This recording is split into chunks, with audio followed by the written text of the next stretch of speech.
Yo tengo una pregunta acá de algo que decía Ricardo, y es que hay diferencia entre los cultivos en zonas de colonización y en zonas de resguardo indígena y territorios colectivos. Pero ¿qué pasa también con las áreas protegidas? Acá no hay cultivos, acá no se da cultivo de uso ilícito, o esas áreas están realmente tan protegidas que no hay necesidad realmente de ver hacia allá en temas de cultivo. Bueno, sin duda que la incidencia de lo que ha sido la experiencia de marihuana, amapola, coca en áreas protegidas ha sido significativa, digamos. Yo creo que el caso de la amapola fue extremadamente impactante porque se sembraba en las fuentes de agua, y hubo casos donde la gente se organizaba para subir a enfrentar a los amapoleros con garrotes, y en muchos sitios del Huila, de Cauca, hubo ese tipo de fenómenos. Ahora, el asunto ahí es que el modelo, el discurso que se ha generado de la sustitución de cultivos deja por fuera eso que tú señalas, porque simplemente se trata de cambiar la coca por otra cosa, porque los indicadores son cuánta coca efectivamente se ha erradicado. El indicador no es cuánto reordenamiento territorial se ha hecho con protección de toda la riqueza ambiental, eso no jamás entra como indicador, nunca en la historia de las políticas de desarrollo alternativo ha entrado como indicador el tema del reordenamiento de territorio y de protección de áreas ambientalmente importantes en el país. Entonces, ni siquiera en las políticas de gobierno hoy en día aparece posicionado el tratamiento del tema ambiental en el interior siquiera del discurso del desarrollo alternativo. Dice, algo se balbuceó en algún momento, inclusive Uribe en su campaña del año 2001 habló un poco de eso para la Amazonía, ¿no? De cómo había que pensar más en la protección de áreas que han sido muy afectadas por la siembra de cultivos y el tema de la fumigación y la movilidad de los cultivos. Pero después pasó a ser prácticamente el tema de familia guardabosques. Y cuando uno entra a evaluar qué fue familia guardabosques, pues se aplicó un modelo en el cual se le daba un subsidio precario a las comunidades que cada vez se recortó más en el tiempo, pensando sobre la misma marcha de cómo desarrollar una capacidad de ahorro para poder resolver problemas graves de acceso a la tierra, por ejemplo. Y entonces el discurso en sí de familia guardabosques, es decir, quedó ambientalmente en nada. Y solamente, digamos, sobre el camino de la implementación del programa se dan cuenta que el campesino, es decir, también necesita problemas de educación, problemas de salud, problemas de transporte, etc., necesita un excedente. Y sobre la marcha, el mismo subsidio que al comienzo se implementó para mantener áreas protegidas o para hacer reforestación, se recortó y se impulsó la necesidad de un ahorro colectivo para poder tener una base para compra de tierras. Entonces, finalmente fue una política extremadamente improvisada que mostró que en zonas de colonización no puede operar ese tipo de políticas, y todavía hay una ausencia total de una visión de política pensada desde la problemática ambiental que ha implicado el tema de los cultivos. Tal vez lo que plantea Álvaro, bueno, me preocupa es una cosa, es decir, en mi presentación yo parto del proceso real. Y me encanta que la gente sueñe, digamos, y eso es importante en la vida, soñar. El proceso real es un estado, digamos, tal como lo he señalado, que está pensando exclusivamente en los niveles locales, regionales y nacionales en el enriquecimiento privado. O sea, el acceso a una gobernación, el acceso a una alcaldía, a una cámara, tiene ya un precio. Tiene que tener 10.000 millones de pesos, tiene que tener 5 millones de pesos, porque sabe que después va a salir de los nuevos presupuestos, y esto se ha institucionalizado. Entonces, cuando Álvaro dice hay que cambiar el Estado, eso suena así grandote el punto. Yo quisiera que un poquito, digamos, lo tejamos un poquito más fino. ¿Qué quiere decir eso exactamente? Y para dar un solo dato, hoy en día llevamos más de 60 reclamantes de tierras asesinados. El Estado colombiano en materia de seguridad no ha sido capaz de garantizar siquiera la vida de los reclamantes de tierras.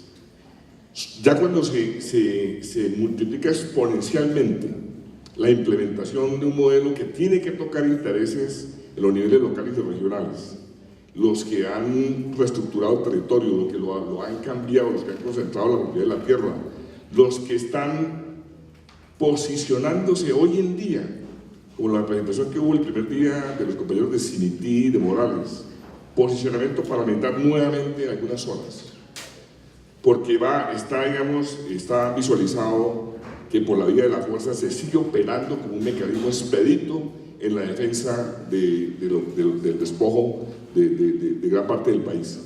Entonces, yo me refiero al Estado real, que para mí es ese, el que está funcionando en las localidades, el que va ahí.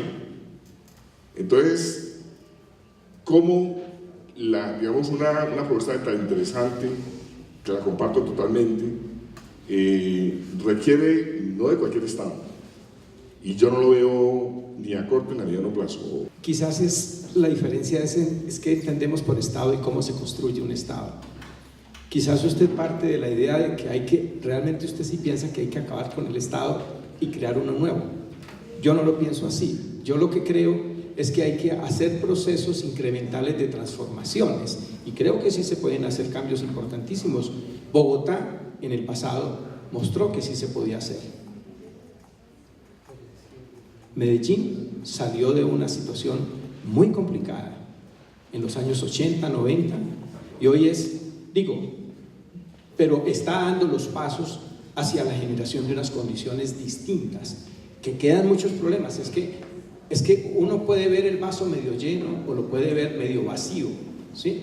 Hay procesos que están avanzando, en Cali también y en general, hay expresiones, digamos, y hay muchos otros municipios y situaciones que ante algunas transformaciones y algunos cambios disparan, catalizan nuevos procesos, y es lo que necesitamos.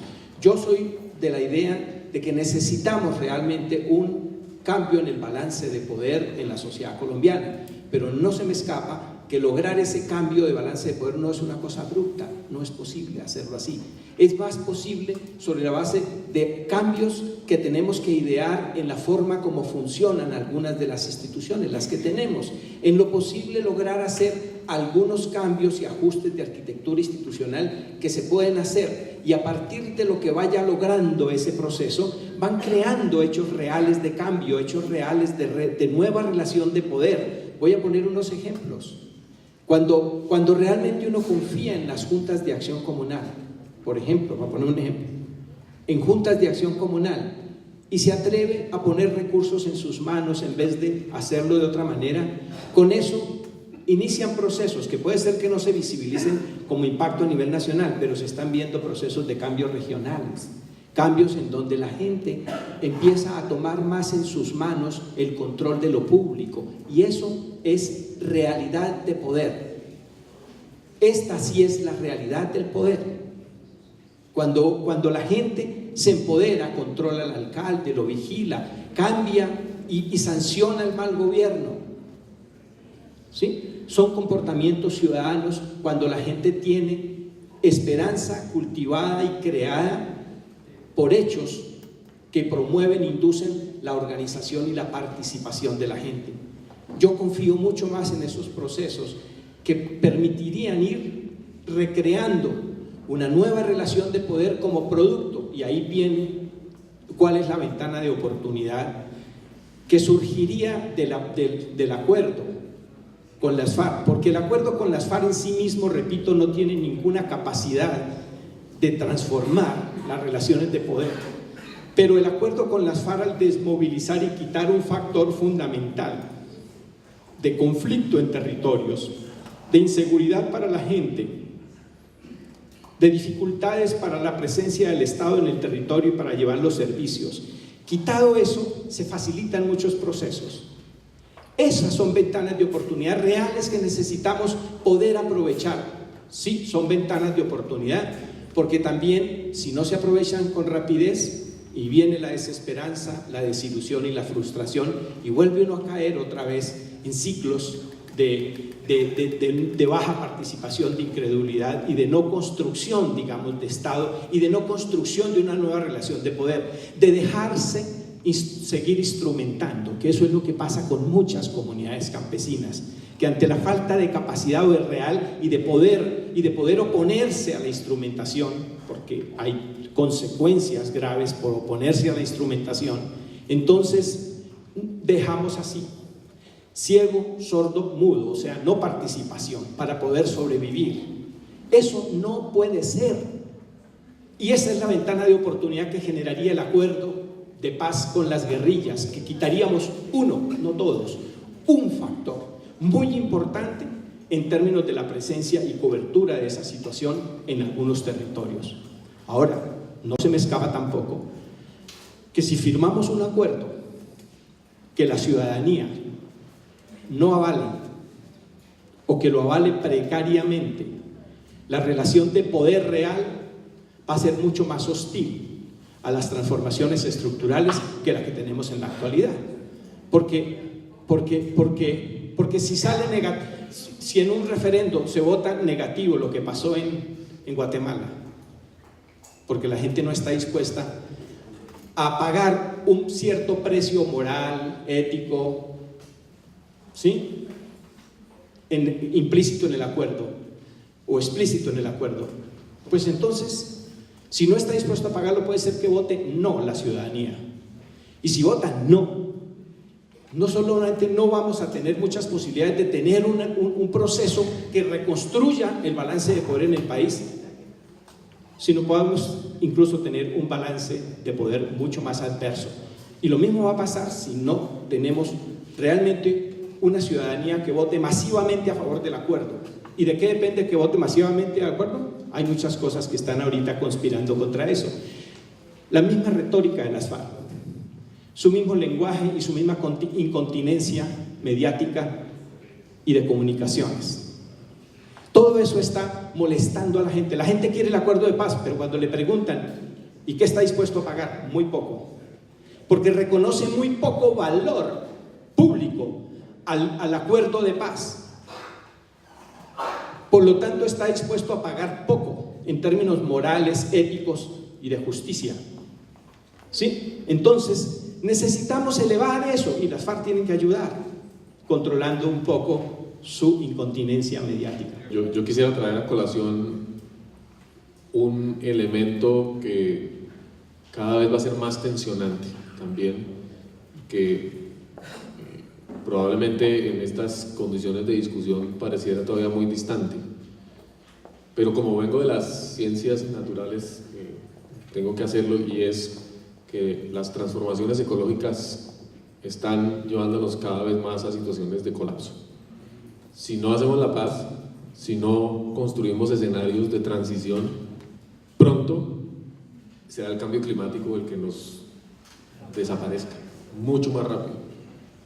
Los grandes pensadores ambientales del mundo están diciendo, ya no hay tiempo, no hay ni una generación, todos los indicadores de salud planetaria, los físicos, están mostrando que tenemos 10 años de maniobra.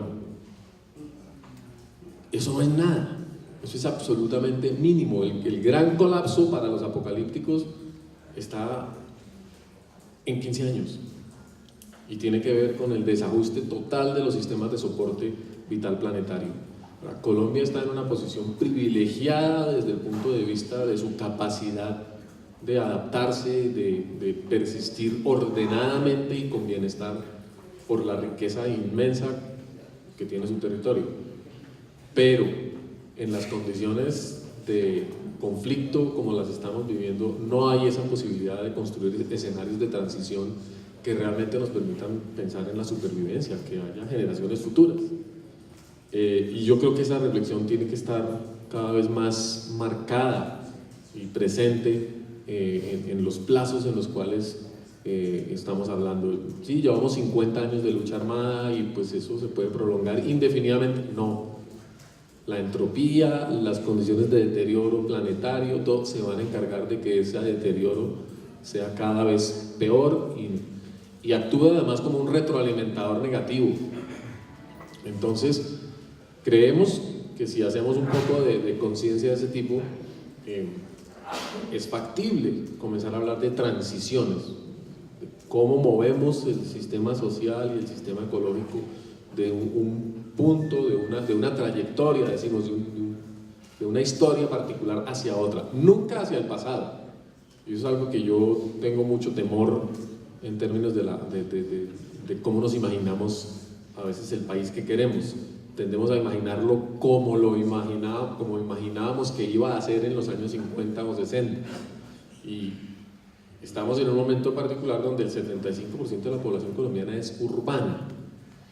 Y eso está marcando una diferenciación tremenda en el conocimiento y las actitudes que tienen los ciudadanos respecto a lo rural, de las demandas que tienen los ciudadanos a sus gobernantes y de cómo sus gobernantes pueden acomodarse a esas demandas de una manera completamente distinta. Entonces yo diría, de golpe, cerrando ahora en esta intervención, esta partecita, que sí creo que el balance de poder tiene que cambiar sustancialmente solo como producto de ese cambio del balance urbano-rural y del papel que juegan las comunidades rurales como proveedoras de servicios a la ciudadanía y cómo las ciudades van o no a reconocer ese papel fundamental que tienen las comunidades rurales en lo que llamamos hoy en día provisión de servicios ecosistémicos, que le podemos dar cualquier nombre. Pues antes era solo comida, éramos muy conscientes de que comemos lo que producen las comunidades campesinas, pero es mucho más que la comida, es toda la calidad ecológica del territorio. Cómo los ciudadanos que estamos entrenados a ver el mundo por televisión, que ya no tenemos contacto directo a veces con esos procesos ecosistémicos, que creemos que oponernos a la tauromaquia es hacer ecología, totalmente respetable. Comparto la visión de que la tauromaquia no es ética, no me gusta, no es estética, pero eso no tiene nada que ver realmente, o es muy distante con la perspectiva de que el mundo depende de procesos ecológicos sanos para poder proseguir con sus actividades, y con 45, 50 millones de habitantes demandando cosas en Colombia. Tengo la impresión de que lo que planteas, digamos, no pasa por La Habana. Sí, es decir, lo de La Habana no va a tener ninguna significación en lo que tú dices, porque es un modelo legal que no está inscrito en términos del conflicto, sino que son políticas que ya están desarrollando, nomás el tema minero. Entonces, ¿cuál va a ser el impacto de aquí a, qué sé yo, 10, 20, 30 años, si se echa adelante toda la estrategia que se tiene pensada sobre minería y que va a afectar gran cantidad de ecosistemas? Esto independientemente de lo de La Habana.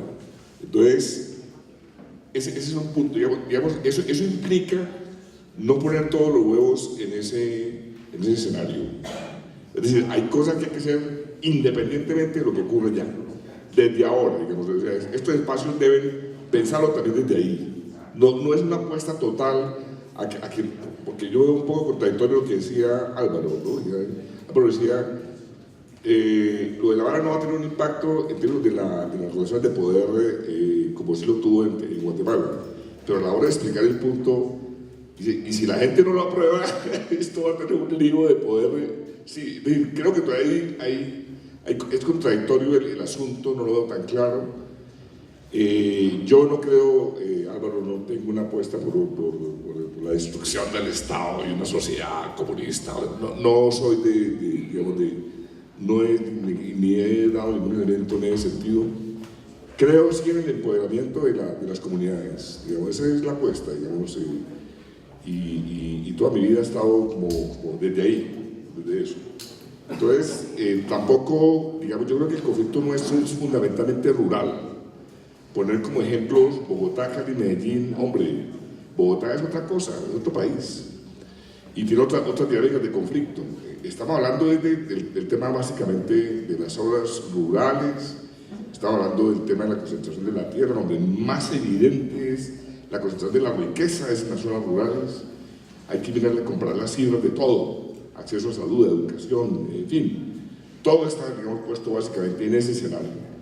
Y ese escenario, también independientemente de La Habana, está desarrollando unos procesos donde avanza, o sea, hay combinación de formas de lucha.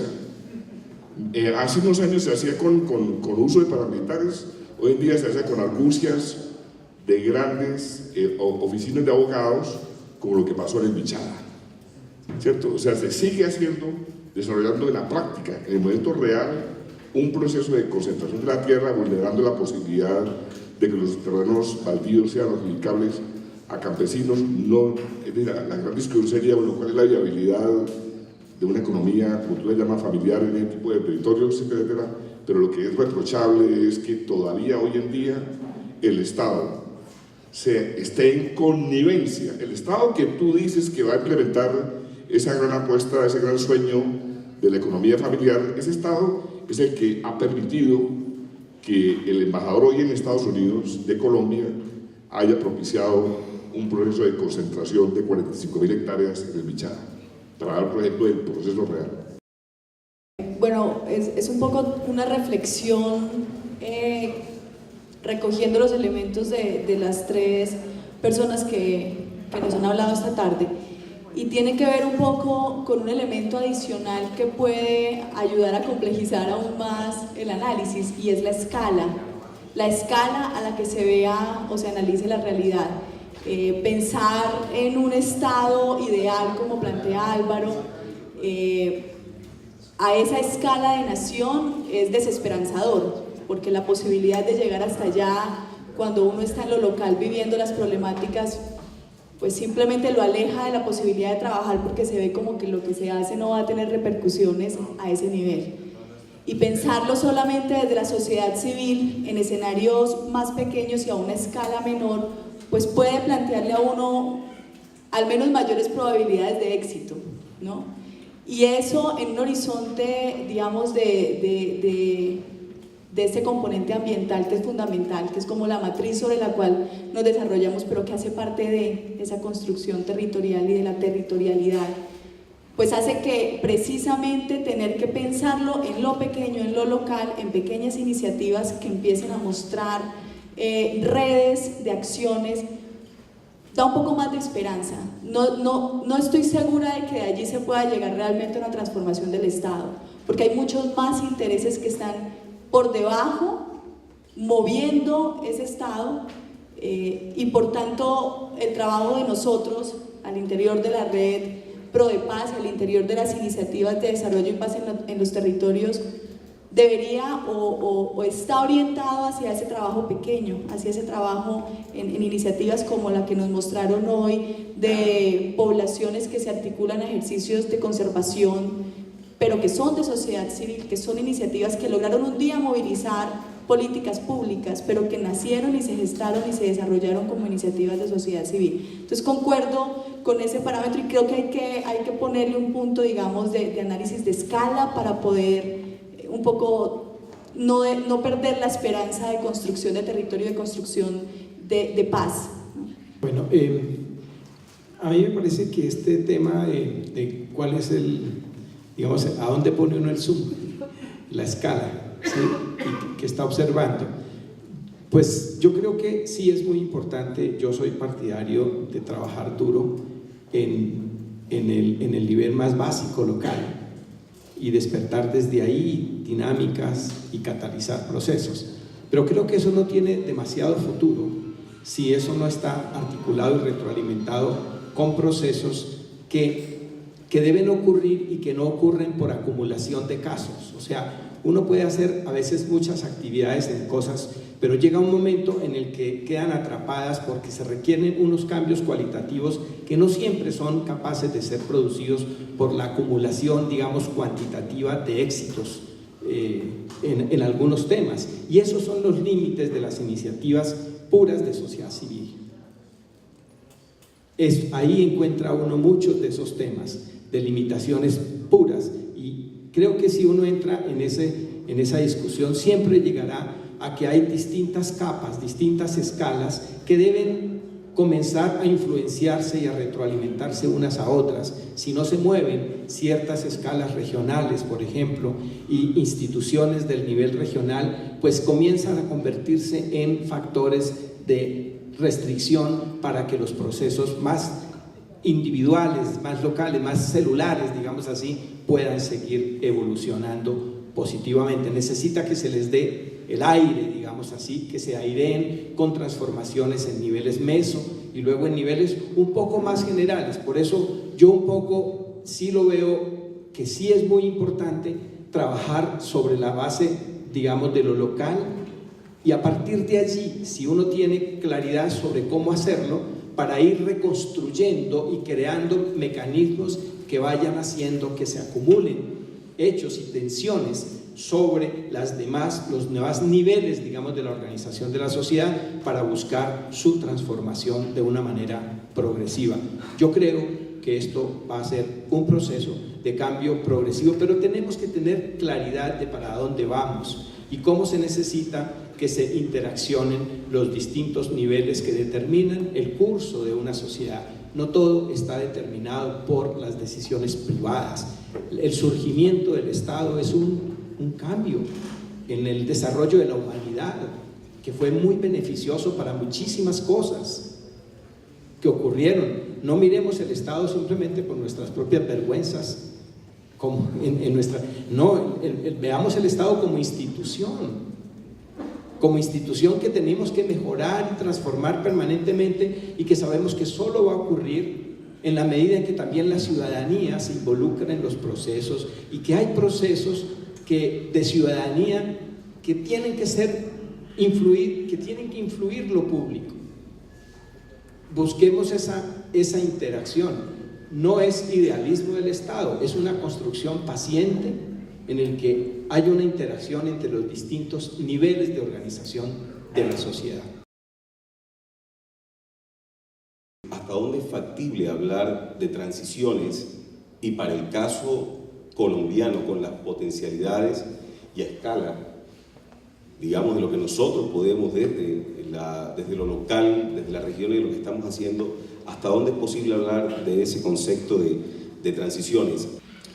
La noción de transición es dependiente de la noción de umbral, es decir, hasta dónde llega uno haciendo lo que está haciendo sin que el sistema se deteriore, sin que colapse, sin que cambie, sin reversa. Es decir, hasta dónde puede uno incrementar la ganadería en una región, el cultivo de palma de aceite, hasta dónde puede uno desarrollar infraestructura, en fin, e implica la construcción de escenarios, la interpretación de esos procesos, un poquito leer la bola de cristal entre todos, pero también con rigor y conciencia.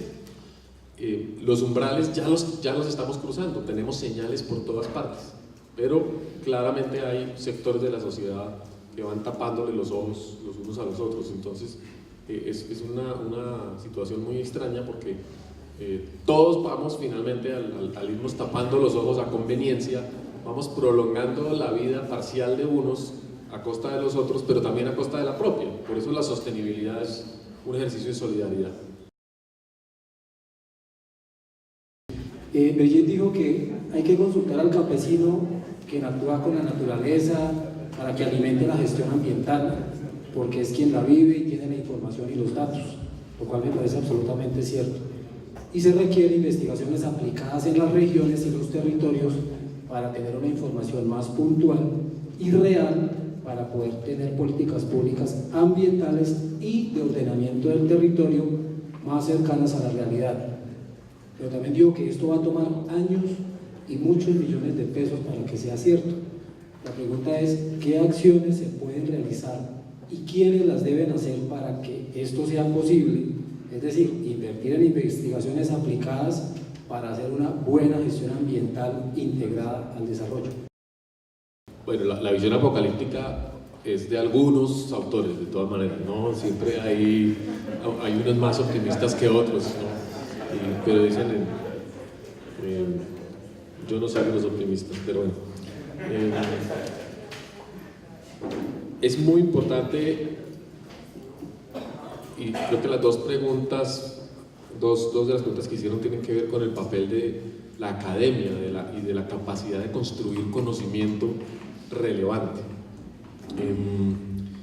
En muchos casos estamos hablando desde otros países e incluso desde el centro que hay que fortalecer capacidades o que hay que crear capacidades, como si no hubiera ya capacidades instaladas, como si no hubiera institucionalidad local, diversidad de formas de aplicar el conocimiento. Y por ejemplo, eso es un debate en lo ambiental muy vigente, que tanto las autoridades indígenas pueden actuar como autoridades ambientales en sus territorios, siendo como son autoridades públicas. Y ahí hay un debate perfectamente válido y lícito que debería resolverse con criterios prácticos, es decir, ¿cuándo van a tener las corporaciones autónomas o los municipios o el ministerio o quien sea el conocimiento detallado que tienen las comunidades indígenas en este caso para tomar las decisiones a las que se están enfrentando? No está sucediendo, digamos, uno no ve alianzas perdurables y programas de trabajo consistentes de largo aliento entre universidades y pueblos indígenas para poder responder a las preguntas más urgentes. Bueno, sí los hay, por supuesto, pero hay muchas. Ve uno a la universidad muy embolatada, ¿cierto? Produciendo en unos debates de certificación internacional, en una competitividad con unos criterios de calidad y de pertinencia que uno no acaba de entender finalmente cómo nos van a ayudar a resolver este conflicto tan tremendo en el que estamos inmersos. Entonces, indudablemente hay un camino que además en la comunidad científica también ha sido siempre aceptado, y es: el conocimiento siempre es imperfecto, siempre tenemos que tomar decisiones con el conocimiento que tengamos, que es incompleto, y lo que necesitamos es un marco de discusión donde el riesgo de la decisión se socialice, donde podamos definir, bueno, sí, cojamos este camino, aceptando que hay incertidumbre, va a haber sorpresas, estamos tomando riesgos, pero que esos riesgos no estén concentrados en la población vulnerable, no estén concentrados en una parte de la sociedad que no puede ni asumirlos ni responder por ellos.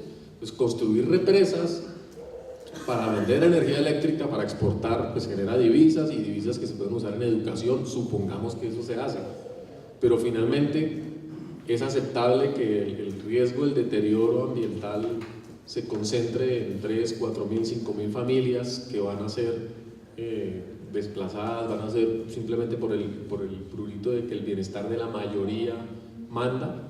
Pues ahí la decisión no ha sido democrática, no ha sido participativa, no es justa, pero sí hay formas en las cuales con el conocimiento, y si hay participación efectiva, si hay debate, claro, y digamos, la institucionalidad ambiental debería proveer esos espacios de debate, mal configurados y mal usados por el momento, la consulta previa, las audiencias ciudadanas, pero en fin, todo eso habría que fortalecerlo para que las decisiones ambientales y de transformación del territorio puedan ser asumidas de manera más consciente. Y como decía, si no podemos producir la información que creemos que requerimos para tomar las decisiones, hay que priorizar algunos aspectos, hay que mirar dónde están los elementos más críticos para guiar esas transformaciones. Mira, hay comunidades que se han organizado, se han soñado, se han visionado y han visto su territorio y su desarrollo integralmente. Esperamos que en esa visión apocalíptica llegue, yo creo que sí. Pero la participación de la institucionalidad es muy tímida, y a veces esa voluntad de si apoyo o no apoyo estos sueños, y entonces uno decía, mire, así como hay planes, los planes de vida de los indígenas, los planes de vida de los afros, ¿por qué no se tienen en cuenta los planes de vida de los campesinos, del sector rural, que también claman, que no están ni dentro de uno o de lo otro, ni dentro del tema de las reservas campesinas, pero que también piden una atención y tienen sus planes y los están elaborando, y cómo la institucionalidad los tome como parte también de su política, los apoye, y claro, el desarrollo y la paz sería mucho más integral.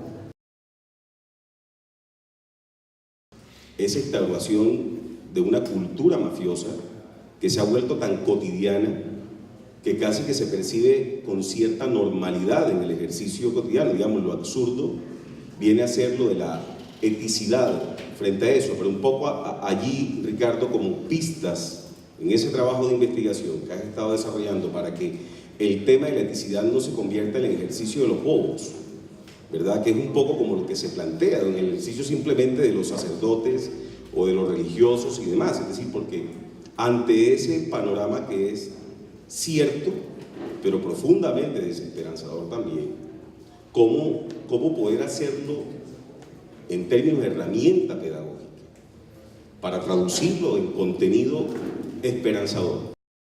El asunto de la eticidad es un sesgo mío, es una palabra de la filosofía de Hegel, de filosofía política, y él lo usaba como el fundamento en la configuración del Estado racional moderno, digámoslo así.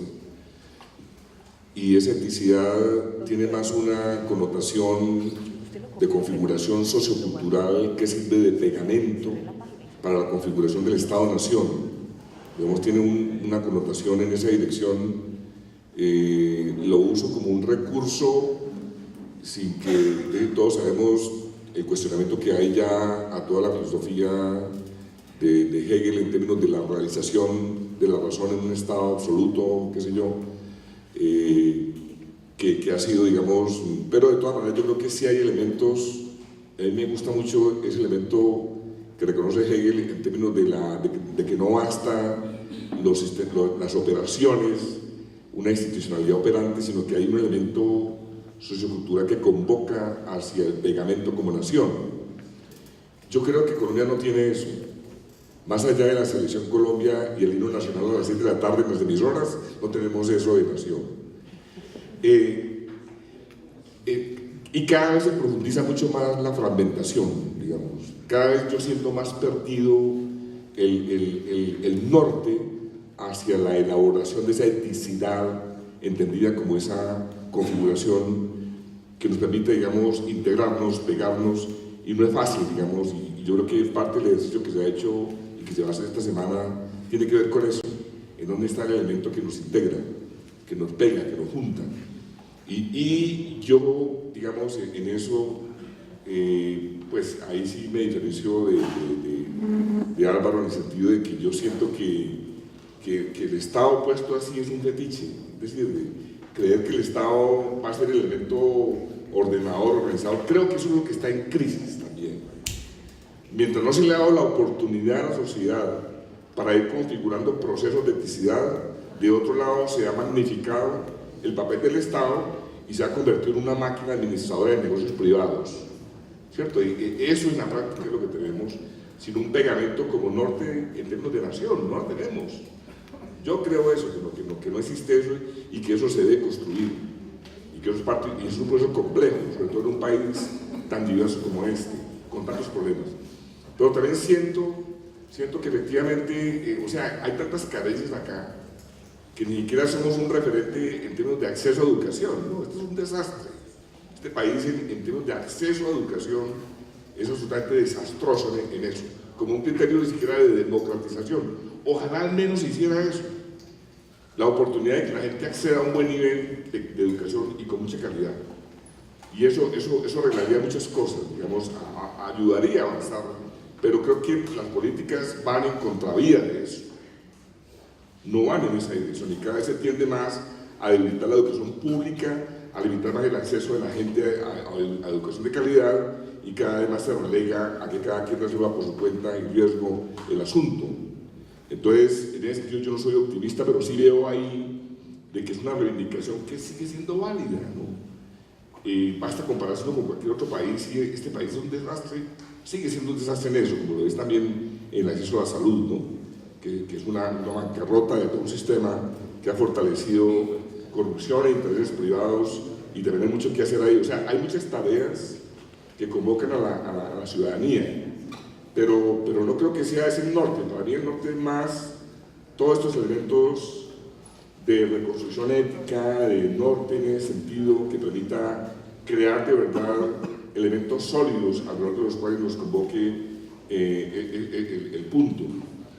Mientras tanto, lo que yo siento es que la sustitución de eso, la ausencia de eso, se cambia por modelos autoritarios de control de población.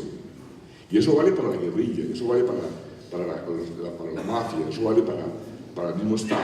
¿Sí? Digamos, hay un vacío que se llena con eso, con el uso de la fuerza, modelos de disciplinamiento, de control social, mediante el uso y seguimos estando ahí, la violencia, ¿no? Entonces, esa es una lucha dura, es una lucha muy dura, pero entonces digamos, la sola resistencia me parece que también castra, ¿no? Es decir, nuestras comunidades se han desgastado muchísimo en una simple labor de resistencia a esa violencia y no le ha permitido orientar, digamos, toda su capacidad hacia una construcción, digamos, de territorios, construcción, en última, de nación, si lo queremos poner en términos más de la modernidad liberal.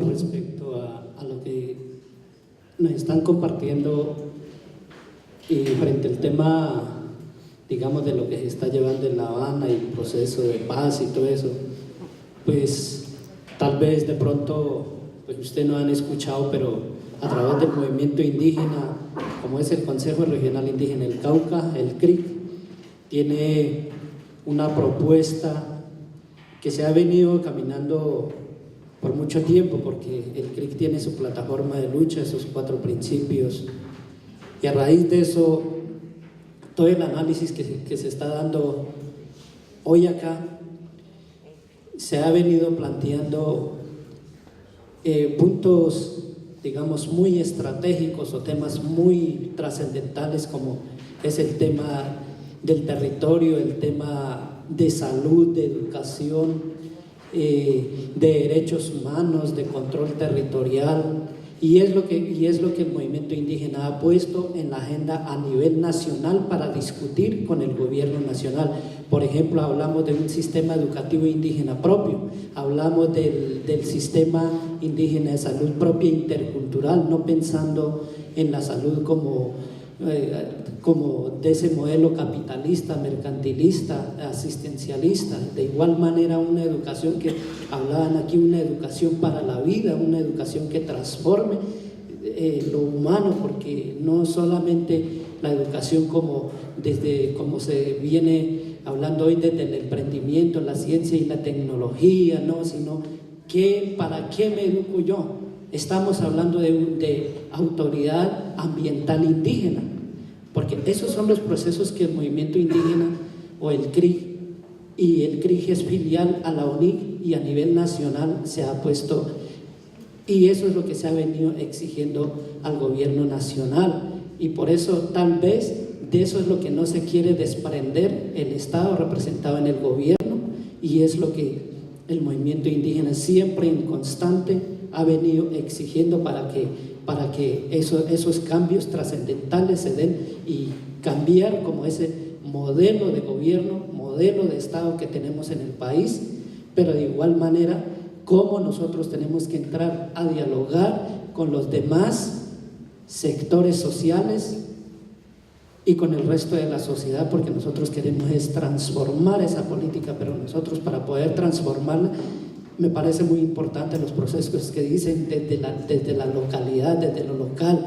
Nosotros hablamos desde lo local, desde los resguardos indígenas, desde las zonas como nosotros los denominamos, y a nivel regional y a nivel nacional, y eso es lo que hemos venido proponiendo y es lo que hemos venido exigiendo, y eso es lo que, y son los puntos también que se han colocado para consideración, que lo hemos denominado también propuesta de paz, derechos humanos y propuesta de paz, y esos son los temas que también estamos llevando para que se tengan en consideración en La Habana, porque decimos que el proceso de territorio no solamente es para afecta o a los campesinos, ¿no? Sino si hablamos de territorio, ¿cómo vamos a hablar de una reforma agraria que sea trascendental, no de ese fondo como se viene hablando si es en el tema de producción, cómo vamos a transformar realmente, y es el sueño que tal vez por ahí escuché. Entonces pues nosotros soñamos cuando dicen la palabra resistencia, nos movilizamos, pero nosotros